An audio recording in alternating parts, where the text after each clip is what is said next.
और दुनिया के पटल पे, वैश्विक पटल पे भारत की जो छवि जिस तरीके से धूमिल हुई है, जिस तरीके से खराब हुई है, निश्चित तौर पे वो एक नुकसानदायक बात है भाजपा देश के लिए, और चिंताजनक बात है। नुकसानदायक नहीं बल्कि चिंताजनक बात है देश के लिए, देशवासियों के लिए।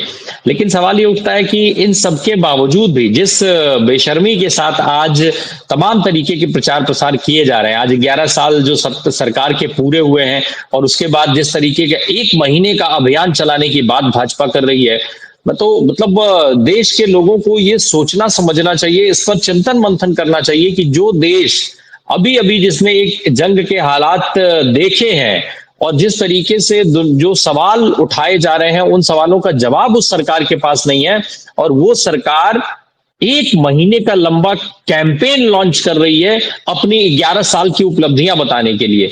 क्या उन 11 साल की उपलब्धियों में नरेंद्र मोदी ये बताएंगे कि कैसे किसानों के अगेंस्ट 3 काले कानून लाए गए, कैसे उन काले कानूनों का विरोध करने के दौरान 750 किसानों ने अपनी जान गंवा दी, उनको शहादत देनी पड़ गई? क्या नरेंद्र मोदी जी इसमें गिनवाएंगे कि नोटबंदी की लाइनों में खड़े देश के कितने सारे लोग कैसे उनकी जान चली गई? क्या नरेंद्र मोदी अपने 11 साल की इस उपलब्धि में 1 महीने के कैंपेन में भारतीय जनता पार्टी की सरकार देश के लोगों को यह बताएगी कि कोविड काल में जब देश के लोग सड़कों पर पैदल टहल रहे थे, तो उनके आगे पीछे उनकी देखरेख करने वाली ये सरकार जिसको लोगों ने चुना था, वो सरकार कहां थी? किस दरबे में घुसे हुए थे प्रधानमंत्री, जो कभी दाढ़ी बढ़ा करके रविन्द्रनाथ टैगोर के लुक में आ जाते थे, तो कभी जो है वो निराला के का गेटअप लिए हुए देखे जाते थे, कभी वो शिवाजी की तरीके से दाढ़ी रखने की कोशिश करते थे। राज्यवार उन्होंने अपना जो है वो एक लुक बनाया, ऐसा लग रहा था जैसे नौटंकी में काम हो रहा हो और स्टेज वाइज फंक्शन करना हो, और वहां पर इवेंट्स में जा रहे हो, तो और उनका वो जिस तरीके से नाटक मंडली के लोग गेटअप लेते हैं, वैसा कुछ कोशिश करते हुए देखे जाते। खैर, क्या 11 साल की अपनी उपलब्धियों में 1 महीने की कैंपेन में ये सारी उपलब्धियां भी मोदी जी गिनवाएंगे, भाजपा गिनवाएगी? सवाल ये है। साकिब, हम बात बिहार की कर रहे थे, बिहार पर लौट आते हैं। ये मुद्दा तो बहुत बड़ा है कि 11 साल की उपलब्धियों में मोदी जी क्या क्या गिनवाएंगे, लेकिन जरा हम बिहार पर फोकस कर लें। चिराग पासवान ने जो बात कही, और अभी जो धनंजय सर कह रहे थे, मोदी जी की स्टाइल में चिराग पासवान ने प्रचार करना शुरू कर दिया है, खुद को हनुमान बताते भी हैं, भाई मोदी जी के हनुमान है वो। क्या चल रहा है बिहार में अगर माना जाए? प्रशांत किशोर की भूमिका चिराग पासवान के साथ क्या कुछ बड़ी देखी जा सकती है? बड़ा माना जाए कि नीतीश कुमार को कमजोर करने के लिए, नीतीश कुमार की जड़ें खोदने के लिए चिराग पासवान ही नहीं, प्रशांत किशोर भी मोहरे के तौर पर इस्तेमाल किए जाएंगे? राम प्रकाश भाई, देखिए, ये कल की जो चिराग की घोषणा है, ये चिराग ने एकदम से इसकी घोषणा नहीं की है। आप याद कीजिए, ये इसकी प्लॉटिंग जो है पिछले 1.5-2 महीने से चल रही है।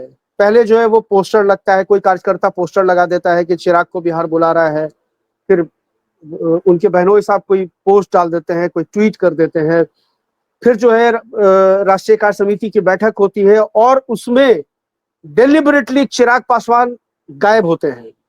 भाई, राष्ट्रीय कार्यकारिणी की बैठक है, पार्टी का राष्ट्रीय अध्यक्ष नहीं है उसमें, तो ये कोई नॉर्मल सी बात नहीं। इसका मतलब ये है कि पार्टी का राष्ट्रीय अध्यक्ष जानबूझकर वहां नहीं है, ताकि अपने जो लोग हैं उनसे मैसेज जो कन्वे करवाना है कि चिराग को बिहार बुला रहा है और हम गांव गांव घूम रहे हैं, और हमको जो है लोग कह रहे हैं कि चिराग की भूमिका महत्वपूर्ण होनी चाहिए। मैं कल से लेके आज तक कम से कम 6 दलित बस्तियों में गया हूं राम प्रकाश भाई, मुझे एक आदमी नहीं मिला जो ये कह रहा हो कि चिराग पासवान को मुख्यमंत्री बनना चाहिए और हम लोग चिराग पासवान को बुला रहे हैं। और मैं पासवान समाज की बस्तियों में गया हूं। ये हवाबाजी करनी थी। उसमें प्रस्ताव क्या पारित हुए? वामपंथी अराजकतावादियों से निपटना एक प्रस्ताव ये भी है। उनके लिए दक्षिणपंथी अराजकतावादी नहीं है कि मस्जिद के आगे डीजे बजा दिया, चर्च में घुस के किसी प्रेयर को तोड़ फोड़ कर दिया, वो अराजकतावादी नहीं है। वामपंथी अराजकतावादियों से 10 जो प्रस्ताव पारित हुए उसमें एक ये भी है। उसके बाद फिर उनका एक आ जाता है, उस दिन एक फेसबुक पोस्ट आता है कि गठबंधन का सहयोग और स्वतंत्र पहचान। इस स्वतंत्र पहचान क्या है आपकी?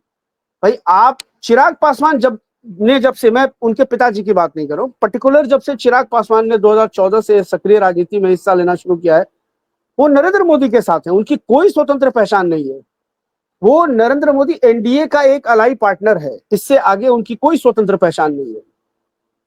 तो उसके बाद क्या हुआ आप देखिए, पिछले बार उन्होंने एक प्रयोग किया और वो एक ऐसा प्रयोग था, मुझे लगता है कि 137 से 136 सीटों पे उन्होंने पिछले बार चुनाव लड़ा।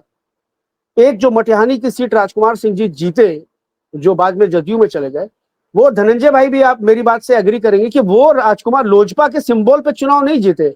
मटिहानी में जो राजकुमार जी चुनाव जीते वो अपनी पर्सनल कैपेसिटी पे चुनाव जीते।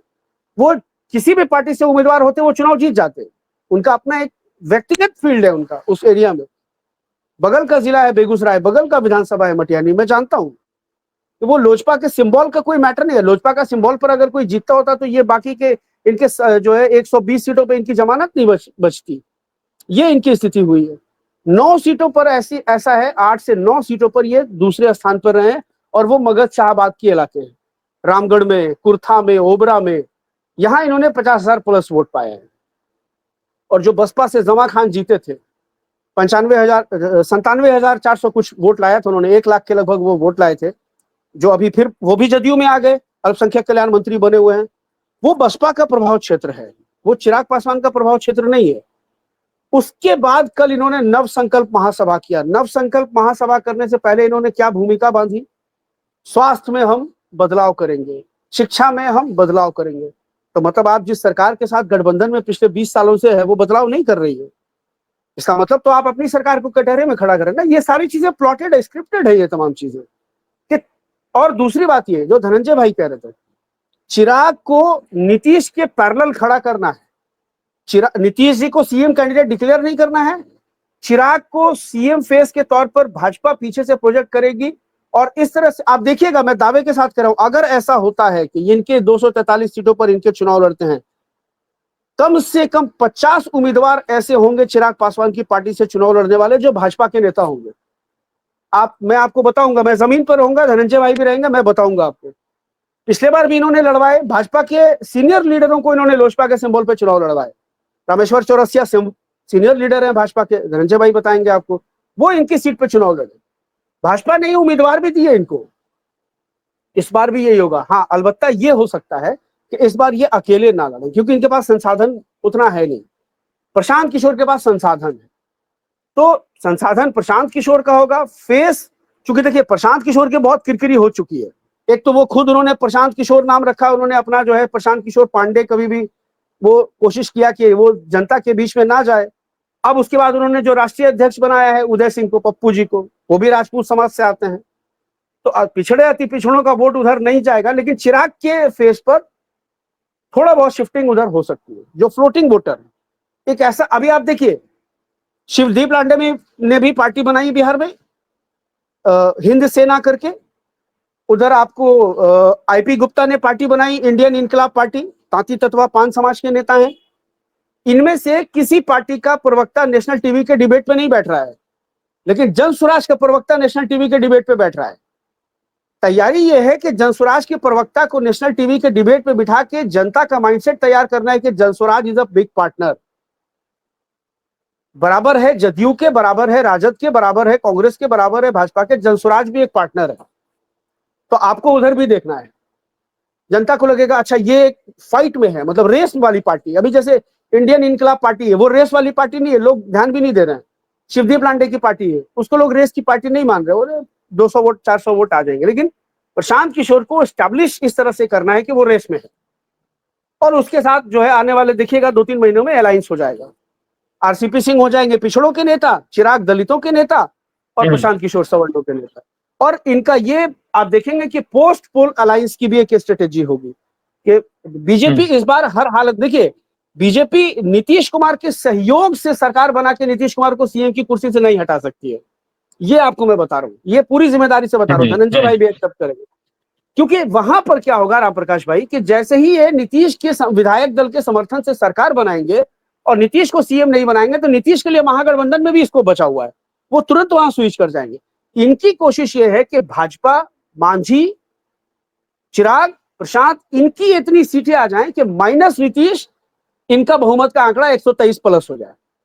तब जाकर के ये नीतीश को हटा करके चिराग को बनाए ना बनाए ये अलग बात है, लेकिन इनका विधायक दल, बहुमत का विधायक दल इनका पूरा हो जाए, चिराग को उप मंत्री बना दें या कुछ भी कर दें, इस तरह की एक प्लानिंग चल रही है यहाँ जी। एक तो सके वैसा उस तरीके की कटआउट्स और उस तरीके के पोस्टर्स क्या बिहार में भी चौराहों पर लगाए गए हैं क्या? और अगर लगाए गए हैं, अच्छा, अच्छा, लेकिन मैं जहां पर आज हूं वहां पर मैंने चौराहों पर देखा, वैसे बड़े कटआउट्स देखे मैंने कि वो बकायदा फुल ड्रेसअप होके, और बहुत बार वो तस्वीरें सोशल मीडिया पे हम लोगों ने दिखाया, अपने शो में भी दिखाया है और सोशल मीडिया पे लोग देख सकते हैं, तो उसके बकायदा कटआउट्स देखे हैं मैंने यहाँ पर लगाए हुए। खैर, जो चिराग पासवान की जहां तक बात है सकीब, चिराग पासवान से आगे नीतीश कुमार साहब की मजबूरी, जैसे एकनाथ शिंदे को इन्होंने आगे करके और बिहार महाराष्ट्र में सारा सेटअप किया, जैसा धनंजय सर अभी चिंता जता रहे हैं कि वो बिहार में होगा, राहुल गांधी के हवाले से धनंजय सर की वो चिंता है। अगर मैं फिर मेरा सवाल एज इट इज है कि अगर ये सारी चीजें हैं तो फिर से एनडीए के फेवर में चीजें खड़ी हैं, पूरा फेवर एनडीए का है सारा। सिर्फ और चुनाव जो है केवल और केवल दिखाने मात्र के लिए होगा। लोग क्या दिखाने मात्र के लिए वोट डालने जाएंगे? परिणाम पहले से तय है। नहीं राम प्रकाश भाई, देखिए बिहार और महाराष्ट्र का सिनेरियो बिल्कुल अलग है। महाराष्ट्र में चीजें दूसरे हिसाब से चलती हैं, बिहार में चीजें दूसरे हिसाब। बिहार में पॉलिटिक्स जो होती है ना, वो एक जो रेडी पटरी चलाने वाला, मूंगफली बेचने वाला भी व्यक्ति है ना, उससे भी अगर आप बात करेंगे ना, तो वो अपने विधानसभा क्षेत्र का आपको पूरा जातीय गणित गुणा समझा देगा। वो इतना शार्प होता है पॉलिटिक्स के मामले में। और जिन मुद्दों की आप बात कर रही है, ऑपरेशन सिंदूर की तो मैं आपको बता रहा हूं, कहीं बिहार में कोई चर्चा तक नहीं है। कोई कटआउट वटआउट तो छोड़ दीजिए, इन्होंने तिरंगा यात्रा जो निकाला था, इनके खुद के वर्कर थे। मतलब आम जनता की कोई रुचि नहीं है, आम जनता की उसमें कोई सहभागिता नहीं है। इससे भी भाजपा परेशान है। और एक चीज मैं आपको बता दे रहा हूं, देखिए भाजपा बजाहिर जितना मजबूत दिखने की कोशिश करे, क्योंकि मीडिया का तंत्र उसके पास है, मीडिया उसको दिखाता है कि बहुत स्ट्रांग है, बहुत ये है, तमाम चीजें हैं। ये पहली बार है राजेश राम जी का साइड इफेक्ट मैं आपको बता रहा हूं। धनंजय भाई, आप उसको क्रॉस चेक करिएगा। बिहार में 20 सालों में पहली बार हो रहा है कि भारतीय जनता पार्टी रविदास सम्मेलन करने जा रही है प्रखंड स्तर पर। यह राजेश राम जी के की वजह से हो रहा है, क्योंकि लोगों का जुड़ाव, आज मैं आपको बता रहा हूं, अभी मैं 1 घंटे के बाद अपने कुछ दलित अम्बेडकरवादी साथियों के साथ बीच रहूंगा। बिरसा मुंडा जी की जयंती है, उसका एक कार्यक्रम है, मैं जाऊंगा वहां। जब आपने फोन किया तो उसमें भी मैं उसी इसमें लगा हुआ था। तो आपको मैं बताऊंगा, लोगों का रुझान महागठबंधन की तरफ है, और खास के SC ST गैर पासवान जो जातियां हैं, उनका झुकाव राजेश राम जी की तरफ है। उनको लग रहा है कि अगर हम राजेश राम जी को मजबूत करते हैं तो वो अगर महागठबंधन की सरकार आती है तो वो उप मुख्यमंत्री का चेहरा हो सकते हैं। वो उन्होंने अज्यूम कर लिया है, अभी अनाउंस नहीं है, लेकिन उन्होंने अज्यूम कर लिया है। इस तरह का माहौल बनाया गया है। और प्रशांत किशोर के मामले में जहां तक मैं आपको बताऊं, प्रशांत किशोर पूरी तरह से एक्सपोज्ड है। अभी धनंजय भाई कह रहे थे ना कि वो हरवा देंगे, जीतने की उनकी स्थिति नहीं है, कहीं भी नहीं है, कहीं भी नहीं। मैं अपने शहर की बता रहा हूँ, 2 से 4 कैंडिडेट हैं जो प्रशांत किशोर की पार्टी से एड़ी चोटी का जोर लगा रहे हैं टिकट के लिए। उनकी खुद की हैसियत यह है कि वो अगर व्यक्तिगत रूप से वार्ड पार्षद का चुनाव लड़ेंगे, वो वार्ड पार्षद का चुनाव नहीं जीत सकते, मैं आपको दावे के साथ कह रहा हूं। हाँ, लेकिन ये चीजें हैं कि अभी जो धनंजय भाई कह रहे थे कि नीतीश कुमार जी का अब उतना सरकार में या एडमिनिस्ट्रेशन में चल नहीं रहा। अभी जैसे आयोगों का गठन हुआ है, अभी देखिए, एक तो उन्होंने उच्च जाति आयोग बना दिया, जातिगत जनगणना के की घोषणा को बैलेंस करने के लिए उन्होंने उच्च जाति आयोग एक बना दिया, जो वैधानिक है, संवैधानिक नहीं है। बना सकते हैं आप, लेकिन उसका कोई कॉन्स्टिट्यूशनल वो नहीं है, स्टेटस नहीं है, जैसे अल्पसंख्यक आयोग का है, या अति पिछड़ा आयोग का है, या दलित आयोग का है, या उसमें सकेब और हुआ कि जब जी 65% आरक्षण की बात आई पिछड़ों को देने की, जी तो जी उसमें 10% जो EWS वहां नहीं मिल रहा था, उसको भी दिलवा दिया। सुदामा कोटा, जो उसको सुदामा कोटा बोलते हैं। और देखिए घेराबंदी किस स्तर पर हो रही है। अभी इन्होंने जातीय जनगणना की घोषणा की, तेजस्वी ने जैसे इन्होंने जातीय जनगणना का डेट अनाउंस किया, अगले दिन तेजस्वी ने वो 65% आरक्षण वाली डिमांड कर दी नीतीश जी से लेटर लिख करके कि आप सरकार में है तो कैपिंग हटवाइए, संविधान की 9th शेड्यूल में शामिल करवाइए उसको। आज फिर तेजस्वी ने उसी पुराने वाले लेटर को फिर से रीट्वीट किया है कि नीतीश जी ने मेरे लेटर का जवाब नहीं दिया है। मतलब ये इस स्थिति पर जाकर के महागठबंधन दबाव बना रहा है। महागठबंधन हर हाल में मुद्दा सेंट्रिक राजनीति करने की कोशिश करेगा। और देखिएगा, बिहार में जो आरक्षण का विवाद है, ये जो कैपिंग वाला है 65%, ये चुनाव में बड़ा मुद्दा बनेगा। महागठबंधन की तरफ से ये बड़ा मुद्दा होगा, सामाजिक न्याय का मुद्दा बड़ा मुद्दा होगा।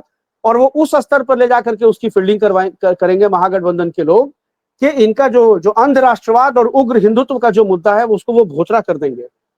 और प्रशांत किशोर, देखिए प्रशांत किशोर क्या कर रहे हैं, प्रशांत किशोर तेजस्वी पे अटैक कर रहे हैं, चिराग पासवान पे अटैक नहीं करते। चिराग पासवान के बारे में प्रशांत किशोर स्टेटमेंट दे रहे हैं कि चिराग पासवान ऐसे नेता है जो जात पात नहीं करते हैं। मतलब कॉमेडी शो चल रहा है बिहार में। मुझे लग रहा है जो आदमी की खुद को 5% का नेता बन के आया है उसके बारे में प्रशांत किशोर का बयान है कि वो जात पात नहीं करते हैं। ये बड़े हास्यास्पद चीज है। मतलब प्रशांत किशोर के लिए चिराग पासवान का मतलब चिराग पासवान के प्रति उनका सॉफ्ट कॉर्नर दिख रहा है। तो प्रशांत किशोर की पूरी स्ट्रेटेजी ये है और अब हमको लगता है कि भाजपा भी इसकी मॉनिटरिंग करेगी कि भाई आप दोनों अलायंस करिए, चुनाव लड़िए, हम ज्यादा से ज्यादा, क्योंकि देखिए चिराग पासवान अगर अलायंस से बाहर आके चुनाव लड़ते हैं तो भाजपा 100+ सीटों पे चुनाव लड़ेगी। उनको कुशवाहा और मांझी को वो 15 सीटों में निपटा सकती है, बहुत तो बहुत 20 सीटें उनको देनी पड़ेंगी। मांझी जी के लिए तो मुझे जहां तक मालूम है कि 6 से 8 सीट मांझी जी के लिए है और 6 से 8 सीट इनके लिए भी है, उपेंद्र कुशवाहा के लिए भी है। इनको वो 15 से 20 सीट के अंदर सेटल कर लेगी, बाकी सीटें जदयू भाजपा लड़ेगी। उसमें भाजपा कोशिश करेगी कि हम ज्यादा सीटें लड़ें।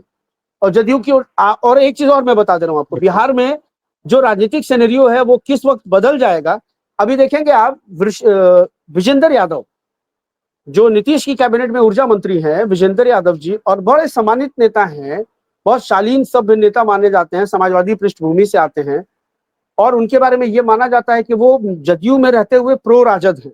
राजद के तरफ जब भी नीतीश जी जाते हैं उसमें विजेंद्र यादव की बड़ी भूमिका होती है। अभी विजेंद्र यादव से क्लोज डोर मीटिंग किया है नीतीश कुमार ने 1.5 घंटे, 1.25 से 1.5 घंटे। और उस दौरान उनके जो मुख्यमंत्री आवास में जो रहने वाले लोग हैं, ललन सराफ और गांधी जी, ये लोग भी नहीं थे उस चैम्बर में। सिर्फ नीतीश जी और विजेंद्र यादव बैठे थे उस पूरे चैम्बर में, एक भी तीसरा बंदा नहीं था। 1.5 घंटे की बातचीत हुई है दोनों की। तो इसको भी इग्नोर नहीं किया जा सकता है। विजेंद्र यादव को माना जाता है कि विजेंद्र यादव आरजेडी के साथ जाने के हिमायती हैं। हो सकता है कि विजेंद्र यादव लालू को कुछ मैसेज दे या उनको कहा गया हो कि आप कुछ मैसेज सेटल कीजिए, उधर तेजस्वी से बात कीजिए या लालू जी से बात कीजिए। और लालू जी विजेंद्र यादव जी को पर्सनली बहुत पसंद करते हैं। और देखिए और हालत क्या हो रही है अभी वाली सभा में, ये जो मधुबनी में सभा हुई थी उसमें प्रधानमंत्री ने तो नाम लेकर के बाकायदा ललन सिंह की तरफ इशारा करके कहा था कि यही लोग हमको ले गया था भाजपा में, यही लोग हमको लाया है भाजपा में, नहीं आरजेडी में ले गया था ये लोग। नीतीश कुमार बोले थे, हाँ नीतीश कुमार बोले थे ललन सिंह की तरफ इशारा करके। तो ये तमाम चीजें बहुत कुछ इंडिकेट कर रही है राम प्रकाश भाई। और अब हेमंत भाई आ गए हैं, हेमंत भाई से भी हम लोग सुने